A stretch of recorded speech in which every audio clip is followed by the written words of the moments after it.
Guess they didn't know about Google Translate.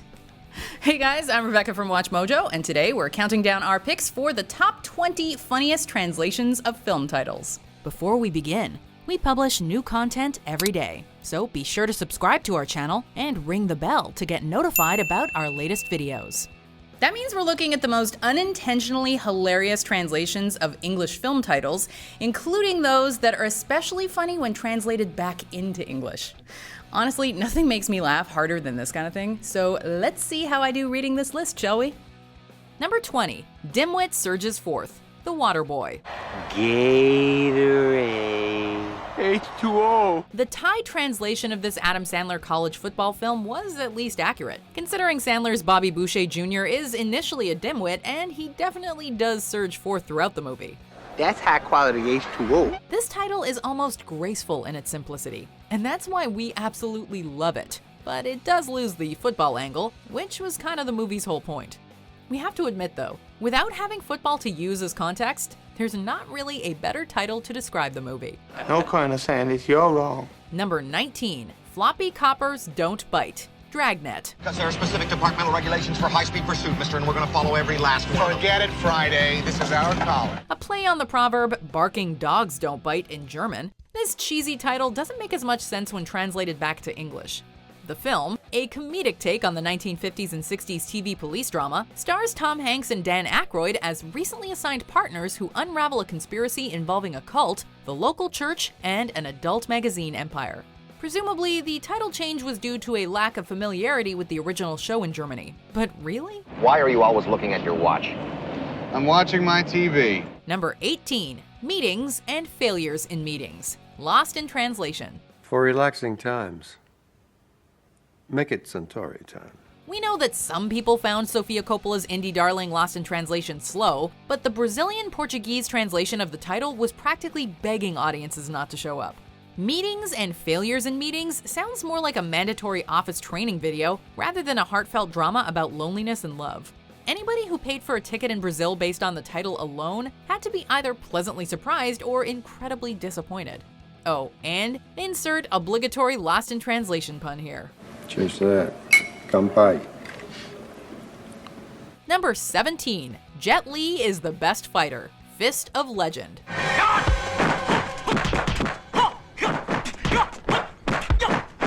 Is that a spoiler? Modern Chinese martial arts classic Fist of Legend was released under this very self-aware translation in Spain, and we can only guess at the reasoning behind the change. Did Spanish film distributors want to really sell the fact that Jet Li was in this movie? Was there concern among Spanish moviegoers that Jet Li wasn't the best fighter? Or another reason entirely? We'll likely never know. But at least we can rest easy knowing that Jet Li was indeed the best fighter in Fist of Legend.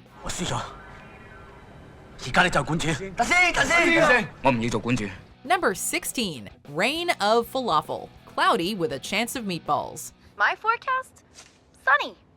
Side up. The reasoning behind this Israeli translation manages to be slightly more understandable, as the original title is a play on words that are notoriously difficult to translate.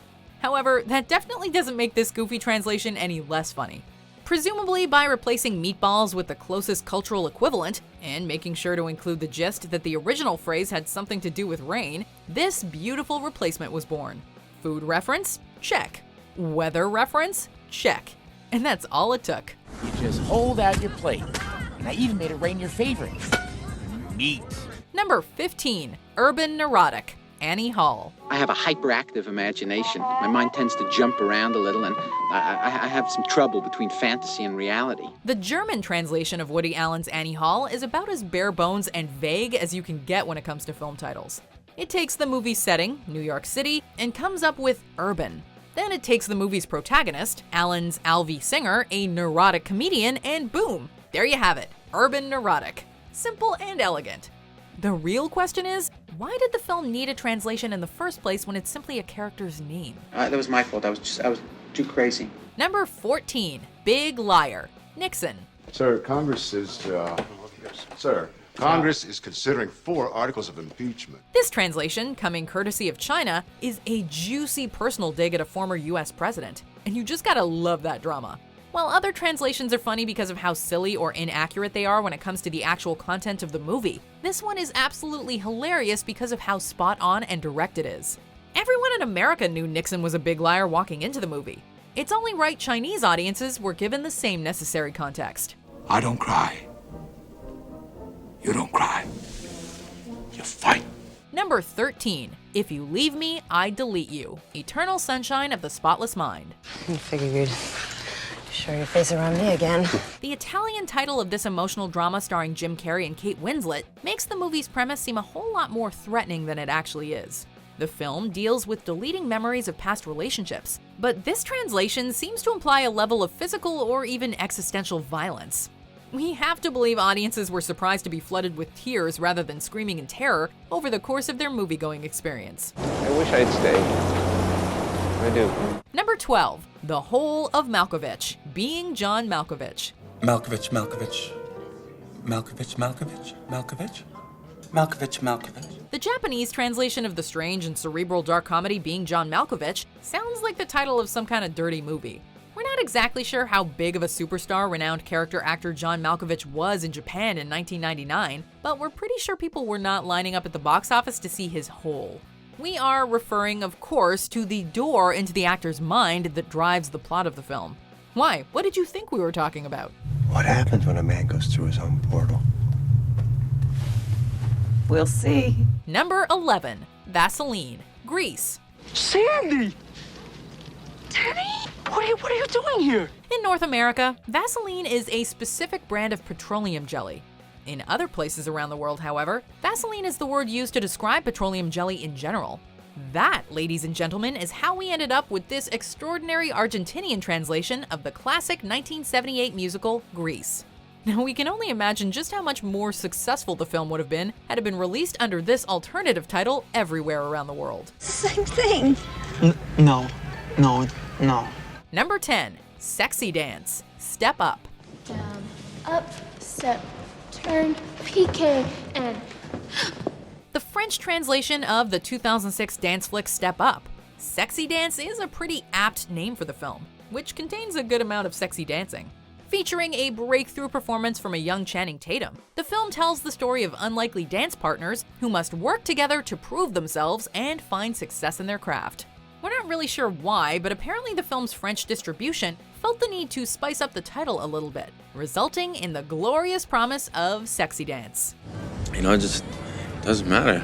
Number 9. His powerful device makes him famous. Boogie Nights. You come into my house, my party, to tell me about the future. If you've seen Boogie Nights, you may understand where this Chinese title translation comes from. The 1997 Paul Thomas Anderson film depicts the 70s Hollywood pornography scene in stunning detail, with a large ensemble cast that includes Mark Wahlberg as dishwasher turned porn star Eddie Adams. Throughout the movie, the size of Mark's member is referenced several times, leading to breakout success as a porn star. Hence the Chinese title. Hey, at least Chinese audiences knew what they were getting into. I'm the biggest star here, man. That's the way it is. Number 8. Santa Is A Pervert. Bad Santa. Not a big talker. No, not really. We're starting to see a pattern in blatantly upfront film titles here.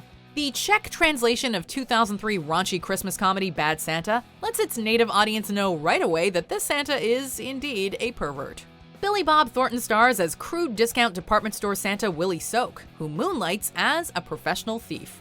After coming into contact with a naive young boy, Thornton's sex-addicted alcoholic Santa eventually learns the error of his ways, but not before ruining a few childhoods with his inappropriate antics along the way. Is that you? Is your name Thurman? Yeah. Thurman Merman. Number 7. American Virgin Man. American Pie. Correct me if I'm wrong, but you're the one with the girlfriend and you're still stranded on third base. Hey, at least I know what third base feels like, okay? Jason Biggs becomes the title character in this Chinese translation of the 1999 teen comedy hit American Pie. Biggs stars as Jim Levenstein, a typical high school guy trying to lose his virginity. Another straightforward film translation, American Virgin Man does a fantastic job of explaining the premise of the movie in 3 short words. We're not even sure why they didn't go with this title everywhere. American Pie is definitely subtler, but who needs subtlety when you're dealing with teen sex comedies? What exactly does third base feel like? You want to take this one? Like warm apple pie. Number 6, slightly pregnant, knocked up. Here goes. I'm pregnant. She's pregnant, but apparently only slightly in this Peruvian translation of knocked up. Also known as One Night Big Belly in China, Judd Apatow's follow-up to The 40-Year-Old Virgin starred Seth Rogen and Katherine Heigl as two very different adults whose one-night stand results in a pregnancy. We're guessing the phrase knocked up doesn't translate too well in languages other than English, so this one may have taken some brainstorming to work overseas. But really, what about her makes her slightly pregnant? How does she look right now? She looks like she just realized that she's pregnant. Number 5, Captain Supermarket, Army of Darkness. Hardware, aisle 12. Shop smart, shop S-smart. Hardcore Evil Dead fans will know that our hero, Ashley Williams, is an employee of fictional department store chain S-Mart before he gets dragged into the saga of the Deadites. The Japanese title of the film, Captain Supermarket, references Ash's employment at S-Mart and the film's final fight, which takes place in the aforementioned store when Ash returns from the medieval era with Kandarian demons in pursuit. Captain Supermarket protects the store from the Deadites and earns his Japanese title translation. Hail to the king, baby. Hail to the king, baby. Number 4, Please Do Not Touch the Old Women, The Producers. Lousy fruit, you ruined me! Mel Brooks' 1967 classic The Producers is the story of a corrupt Broadway producer and his accountant's attempt to defraud investors by staging a play intended to be a failure. The producer, Max Bialystock, played by comedy legend Zero Mostel, is a womanizer who specializes in seducing elderly women, hence this ridiculous Italian title translation. It's just about as absurd as Mel Brooks' energetic and fast-moving film itself, so in a way, it's actually a perfectly fitting title for the comedy. Here's to the success of your new play. Our new play, my love. Oh. Number 3, Mr. Cat Poop, As Good as It Gets. You make me want to be a better man. Jack Nicholson stars as Mr. Cat Poop in 1997's As Good as It Gets. Technically, he played someone named Melvin Udall, but with the Chinese translation proclaiming him Mr. Cat Poop, good luck getting us to call him anything else. According to IMDb, the humorous translation comes from the similar pronunciation of Melvin to cat poop in Cantonese. But hey, they should run with this one in English-speaking countries for some prequels, sequels, or spin-offs. Could be a comedy goldmine. I haven't been sleeping. I've been clearing my head. I felt like myself. Number 2, zany son-in-law, zippy grandkids, sour father-in-law, Little Fockers. Are you still physically attracted to my daughter, Greg? Pam? Are you kidding? Yes, Jack. Jack, there's never been a problem with that. After Meet the Parents and Meet the Fockers, Hollywood felt it necessary to subject us to another entry in this critically maligned franchise. The Thai title for the comedy threequel actually summarizes the film quite well, in case anyone had any doubts.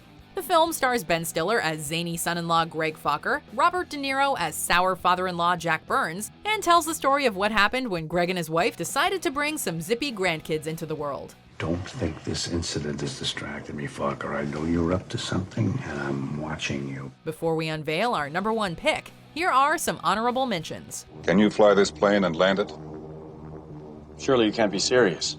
I am serious. And don't call me Shirley. Who sent you? You'll have to kill me. Who sent you? Kiss my ass, Powers. Who sent you? Dr. Evil. That was easy. You're a racist. You don't like me because I'm white. I don't like you because you're gonna get me killed. How much time? Oh, shit! Nobody who calls themselves Hollywood has ever made it in Hollywood. That one I've never heard before. I suppose you know what it is about you that fascinates them. It's the hair on your chest. Number 1, I'm Drunk and You're a Prostitute, Leaving Las Vegas. Oh my God. This intense romantic drama features a Japanese title translation that makes it sound like a wacky sex comedy. Instead, it deals with dark themes such as alcoholism and sexual assault, which may have been a major shock to some Japanese moviegoers. Nicolas Cage garnered an Academy Award for Best Actor for his portrayal of depressed alcoholic Ben Sanderson, and Elizabeth Shue received a nomination for her performance as Sarah, a Las Vegas prostitute. It's truly a wonder the higher-ups at the film studio didn't prevent this awkward title translation from release. We both know I'm a drunk. And I know you're a hooker. I think an alternate title for this list would be like overly literal film titles.